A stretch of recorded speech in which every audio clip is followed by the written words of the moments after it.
Hari ni je Natina laju nak payung. Ambil semua. Ambil je. Sapu. Hai kak, free tak? Kita nak buat challenge sapu laju je dalam waktu 1 minit. Boleh beli apa-apa je. Nak join tak? Challenge macam mana tu? Sapu laju je. Kita boleh beli apa-apa dalam waktu 1 minit. Okey, boleh try. Jom.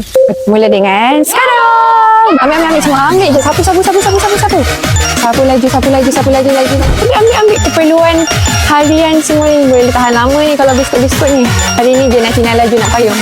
5, 4, 3, 2, 1. Masa tambah. So hari ni total perbelanjaan kita 157.55 sen. Tadi berat tak nak angkat barang tadi tu? Berat jugalah sebab saya pregnant. Lepas tu beli barang ni semua untuk future ke? Untuk keperluan lah. Ni untuk baby lah. Ya betul, untuk baby. Thank you 99 laju. Apa itu tabung 99? Setiap episod, jumlah perbelanjaan yang ditaja oleh 99 laju akan masuk terus ke dalam tabung 99. Bila tabung 99 laju dah cecah RM1,000, kita akan buat giveaway khas untuk member Telegram Sapu Laju je.